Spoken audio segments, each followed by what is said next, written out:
From Ethiopia to South Africa, the human cost of a neglected migration route. This article was originally published by the New Humanitarian and written by O.B. Anyadike, Senior Editor, Africa.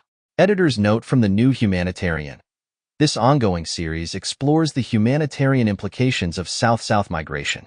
Although South-South migration flows are larger than the numbers of people heading south to north, with all the inherent risks of undocumented travel, these cross-border, intra-regional journeys tend to be neglected by governments and aid agencies. November 11, 2023 by O.B. Anyadike. Sometime in October last year, a truck stopped on a quiet road in northern Malawi's Mtengatanga forest and offloaded 29 bodies. They had suffocated in the back of the vehicle and were hastily buried in shallow graves. The dead were Ethiopian men, aged between 25 and 40, victims of a lucrative transnational smuggling network that funnels tens of thousands of people into southern Africa each year, with little regard for their safety. The deceased, still to be identified, had probably come from the densely populated rural Hosanna and Durame zones of southern Ethiopia. They had entrusted their lives to an intricate, often abusive, system of people transporters. Their goal had simply been to reach South Africa, find work, and change the economic fortunes of their families. There have been several other incidents of mass fatalities on the various routes smugglers used to push people south, but most are far less visible. What makes the Mtengatanga case unusual is the sheer number of dead. What is also noteworthy is that among the 8 people in court on manslaughter and people trafficking charges is the alleged owner of the truck, the stepson of a former president of Malawi. The southern route to South Africa is one of 3 major migration corridors transporting people out of the Horn of Africa. But unlike the 2 better-known routes, going east to the Gulf states or north to Europe, it is both sketchily documented and poorly understood. As a result, the dynamics and casualties of this covert business tend to be overlooked by migration experts, aid agencies, and government authorities. This may stem from the fact that travel along the southern route encompasses so-called South-South movements, which may be less of a priority for donor governments of the global north, said Ila Bonfiglio of the Mixed Migration Center, MMC, a policy think tank. As a result, it's challenging to build support for comprehensive data and research along this route. Over the last few months, a team of reporters from the New Humanitarian, based in Kenya, Malawi, and South Africa, key hubs of the southern route, have been on the ground talking to former smugglers, would-be migrants, and migrant researchers. The emerging picture is of a booming organized crime business that is having a growing political and economic impact in countries along the corridor's path. It's difficult to gauge how many use the route to arrive in South Africa, one of the continent's most sophisticated economies. The volume of people traveling along it is believed to be larger than those taking the northern route to Europe, but much less than those heading from the Horn of Africa to the Gulf states. Smuggling trafficking. What's the difference? We often use the terms interchangeably, but there are important differences. Consent is the key issue. Migrants agree to being smuggled, while a trafficked person has been coerced. Smuggling involves transporting people illegally across an international border. Once the destination is reached, the business arrangement is normally concluded. Traffickers, on the other hand, can continue to exploit, through violence, fraud, or intimidation, taking advantage of a person's vulnerability. Along transport corridors like the southern route, there can be a mix of both smuggling and trafficking during the course of the journey. Many, perhaps most, of the undocumented Ethiopians and Somalis that make it to South Africa apply for asylum. In the first 6 months of this year, just over 23,000 Ethiopians and 2,600 Somalis sought asylum in South Africa, according to the UN's refugee agency, UNHCR. This suggests the numbers of people traveling the southern route annually could be approaching 50,000. The hazards of the journey are considerable. To avoid detection, travelers can be packed in airless fuel tankers and shipping containers, or marched for days on detours through forests and national parks. There is also a precarious sea route from Kenya and Somalia to Mozambique and on to South Africa by road.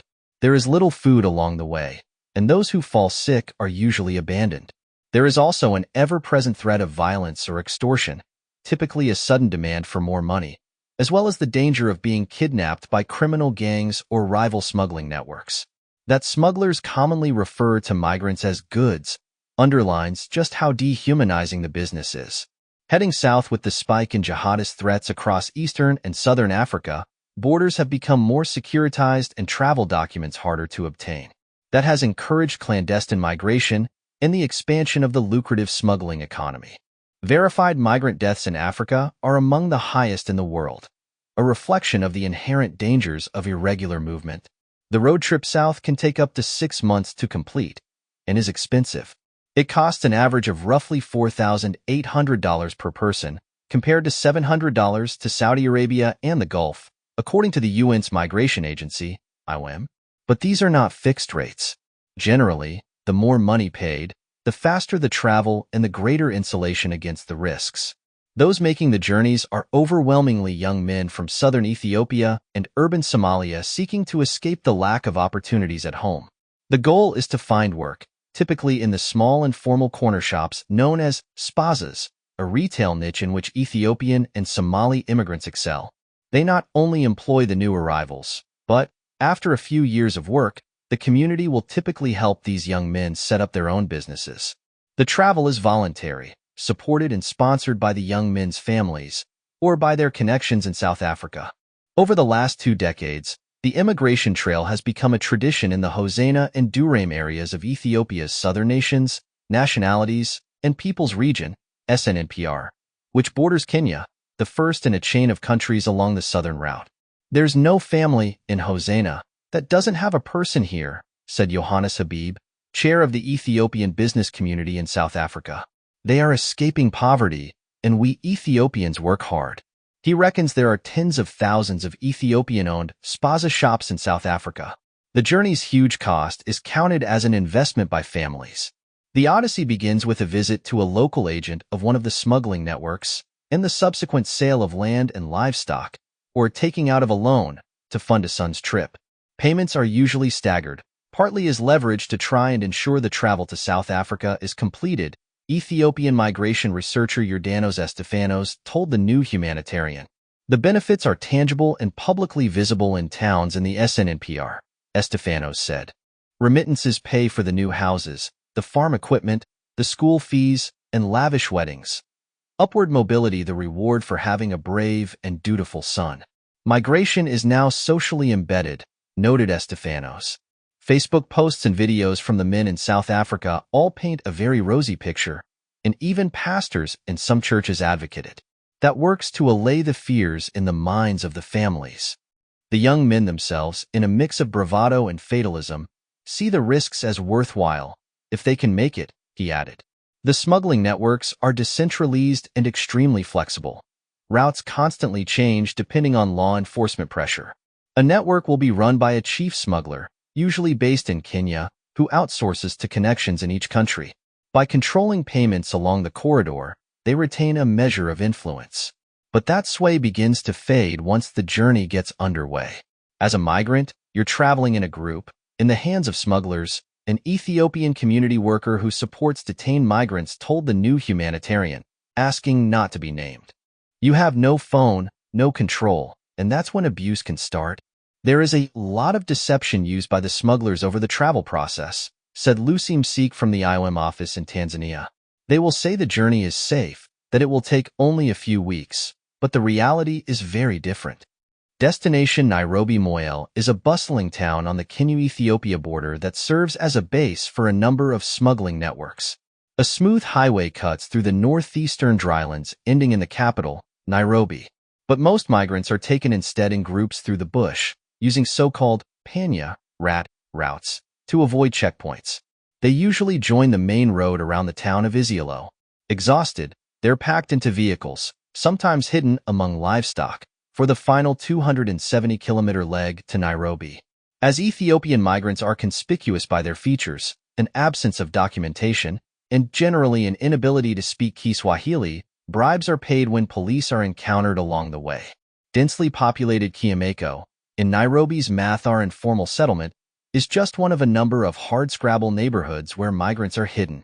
The community is largely Borana and Burji, ethnic groups that straddle the Kenya-Ethiopia border, and tend to provide the safe houses that are a key link in the smuggling chain. New arrivals are crammed into apartment rooms or in sanitary shed-like structures, locked from the outside. With never enough food or water, they can be forced to wait for weeks, even months, until the next stage of the journey is arranged.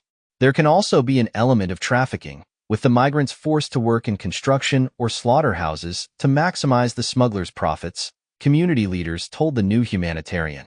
It's like a mafia network, said George Muhia, coordinator of the Kiamako Community Social Justice Center. It's very hard to know who the top bosses are, but at the lower echelons, we know who's involved, and it has become normalized. Smugglers pay around $50 to rent a room where migrants are kept and sparingly fed. That's a lot of money around here, noted Muhia. Police, believed to have a good idea where some of the safe houses are, hesitate to get involved until the clamor from neighbors gets too much. Even then, although the migrants may be detained and deported, the smugglers themselves seem to evade prosecution. Kenya has very strict anti-trafficking laws, but we don't convict the facilitators, said migration lawyer Fabian Orrery. Why do we stop at just rescuing the victims and not go after the big shots? There's something there that doesn't meet the eye. The implication of police complicity was denied by George Kiplagat, the commanding officer at Moyale Station. This is organized crime. These people hide their identities, he told the New Humanitarian. Despite the investigative powers of the police, it's very hard to find the ringleaders, he added. Tanzania is the next leg of the journey, but due to aggressive policing, it has become something of a choke point. Irregular entry is treated as a criminal offense, and despite periodic mass deportations, around 3,000 Ethiopian migrants are currently in detention in jails and police cells across the country. But that hasn't stopped the travel south.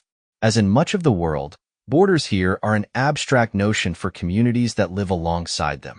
Locals regularly cross informally, bypassing the authorities, and see the business opportunities in helping others do the same. The MMC's Bonfiglio told the New Humanitarian. Refugee camp as a smuggling hub. The Ethiopians who died in the truck in Malawi's Mtangatanga forest had crossed illegally from Tanzania.